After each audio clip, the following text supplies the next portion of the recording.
ओम शांति। 28 अक्टूबर। बाबा हम सभी के लिए सतयुग का स्वर्ग का पासपोर्ट दे रहे हैं। तो बाबा कह रहे हैं अपना नाम रजिस्टर्ड कराओ। जिसको भी स्वर्ग में जाना हो आत्माभिमानी बनो, राजयोगी बनो, पवित्र बनो और स्वर्ग का पासपोर्ट प्राप्त कर लो, पहुंच जाएंगे। आज बाबा की मुरली एक बहुत अच्छी लहर पर चल रही है कि ऊंचे से ऊंचा बाप जिसे तुम बुलाते थे, जिसे सारा संसार याद कर रहा है, वो तुम्हारे सम्मुख बैठकर तुम्हें पढ़ा रहा है। फिर भी कई बच्चों को इस पढ़ाई का इतना रिगार्ड नहीं रहता। बाबा कह रहे मैं ज्ञान का सागर हूँ, मेरे द्वारा तुमने सब कुछ जान लिया है। देखो कितनी अच्छी बात है। तो तुम्हें इस पढ़ाई की वैल्यू भी समझनी चाहिए, पाप का भी बहुत रिगार्ड रखना चाहिए, पढ़ाई का भी बहुत रिगार्ड रखना चाहिए। कई बच्चे यहाँ रहते भी पढ़ते नहीं हैं, तो बांधेली बहुत याद करती हैं, आगे निकल जाती हैं। बाबा कह रहे तुम्हें बहुत नशा रहना चाहिए कि इस पढ़ाई से बाबा हमें डबल सिर ताज बना रहा है और कोई तो ऐसा कर नहीं सकता। द्वापुर से भी जब राजाएं बनते हैं तो राजाएं भी अपनी प्रजा को बहुत प्यार करते हैं, और तुम तो सतयुग में प्यार के सागर की तरह रहते हो, सब में बहुत प्यार रहता है। तो बाबा कह रहे डबल फोटो बनाकर रख दो। उन दिनों बाबा ने ये कार्य कराया था, जैसे बैरिस्टर यानी वकालत लोग करते हैं, वैसे ही एक तरफ तुम अपना साधारण रूप का तपस्या करते हुए वो फोटो रखो, दूसरी ओर जो तुम्हें प्रारब्ध मिलनी है डबल ताजधारी वो फोटो रखो। उसे देखते रहो कि वाह बाबा हमें इस पढ़ाई से डबल ताजधारी बना रहे हैं। इस नशे में रहो। बाबा कह रहे कि मैं जानता हूं कि सभी तो डबल ताजधारी नहीं बनेंगे। जो बहुत अच्छा पुरुषार्थ करेंगे, जो बहुत अच्छा योग करेंगे, पढ़ाई पर ध्यान देंगे, वो डबल ताजधारी बन जाएंगे। बाकी प्रजा बनेगी, धन धान तो वहाँ बहुत ज़्यादा रहता है, किसी चीज़ की कोई कमी नहीं रहती है। तो तुम्हें पढ़ाई पे बहुत ध्यान देना है। मैंने तुम्हें तुम्हारे 84 जन्मों का ज्ञान दिया है, इस ब्रह्मा को भी ज्ञान दिया। इसका तन भी पतित था, मैं इसके पतित तन में आया, साधारण तन में आया। मेरा जन्म दिव्य और अलौकिक है। मैं निराकार हूँ, मुझे न सूक्ष्म शरीर है न स्थूल शरीर है। अपना परिचय दे रहे हैं बाबा। मैं देह से रहित हूँ। देवताओं को भी, ब्रह्मा विष्णु शंकर को भी सूक्ष्म शरीर है, इसलिए मैं परकाया प्रवेश करता हूँ। मेरे जैसा जन्म और किसी का नहीं होता। मैं गर्भ से जन्म नहीं लेता, मेरा जन्म और कर्म दिव्य और अलौकिक होता है।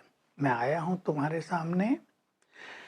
ये पुरुषोत्तम संगम युग का समय है। मैं तुम्हें पढ़ा रहा हूँ, राजयोग सिखा रहा हूँ। देखो कैसे साधारण बैठा हूँ, लेकिन बच्चे मुझे पहचानते नहीं हैं। कोई कहते हैं बाबा हम 1.5-2 घंटा ही याद करते हैं, याद में ही माया की युद्ध चलती है, पढ़ाई में माया की युद्ध नहीं चलती है। लेकिन तुम्हें मेहनत करके 8 घंटे तक अवश्य पहुंचना है। इतनी अच्छी मेहनत करो तो तुम योग युक्त रहो, ऐसे नहीं कर्मों में ही बिजी हो जाओ। कर्म तो तुम्हें करने ही हैं। बाबा सेवाओं का भी बहुत फोर्स भर रहे हैं सब में। बाबा ने कहा कोई ये जो चित्र हैं बाबा के, ये कपड़े पर छपवाए तो बाबा उसका नाम वाला करेंगे। बाबा उमंग भर रहे हैं। भले 2 पार्ट में छपे फिर उसको जोड़ दो। आजकल तो बहुत साधन निकल गए हैं। ये उस समय की बात है जब ये साधन नहीं थे, हाथ से पेंटिंग होती थी, चित्र बनते थे। तो बाबा कह रहे तुम विलायत में ले जाओगे इन चित्रों को, बहुत पैसा देकर वहाँ के लोग खरीद लेंगे, वहाँ तो धन की कोई कमी नहीं है। तुम सबको सेवाओं की बहुत उमंग होनी चाहिए।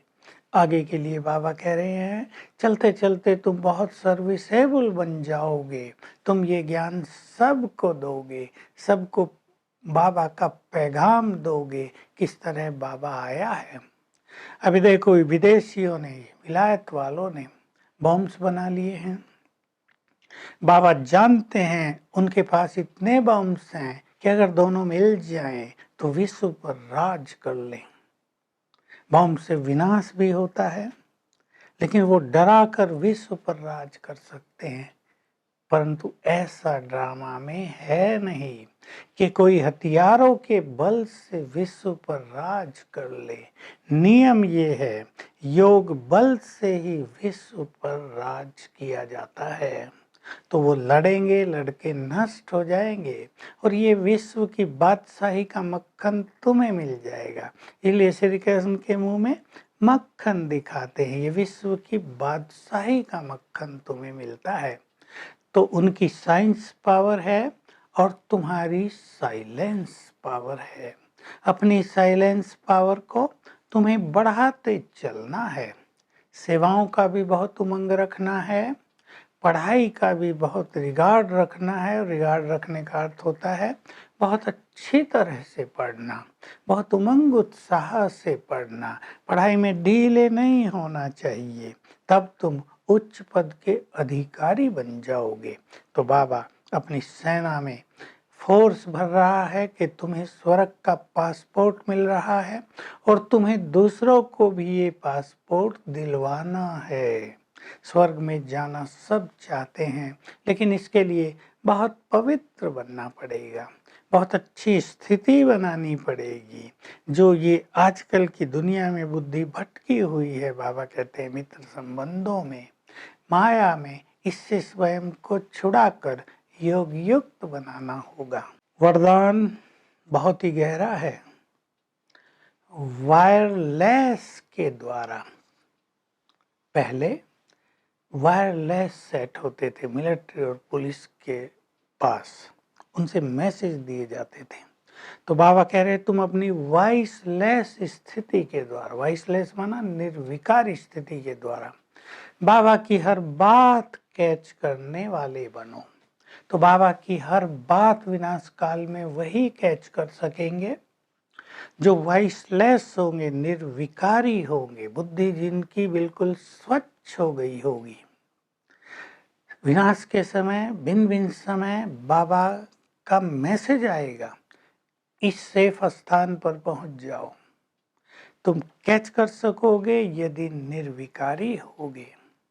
तो ऐसी आत्माओं का, बहुत सुंदर लाइन है ये, जो अशरीरी होने का बहुत अभ्यास करते हैं, विनाश में उनका विनाश नहीं होगा, स्वेच्छा से वो शरीर को छोड़ेंगे। बहुत सुंदर बातें हैं ये। स्लोगन है, कर्म को करते समय योग को एक किनारे पर रख देते हो, ये अलबेलापन है। अर्थात हमें कर्म योगी बनना है। तो आज सारा दिन हम अभ्यास करेंगे, मैं निर्विकारी हूँ, परम पवित्र आत्मा हूँ, पवित्रता का फरिश्ता हूँ, और बाबा से बातें करेंगे सारा दिन और देखेंगे बाबा की जो टचिंग है उसको हम कैच कर पाते हैं। Om Shanti. To watch Peace of Mind channel videos on YouTube, subscribe us on youtube.com/tvpeaceofmind. Just a click for a peaceful life.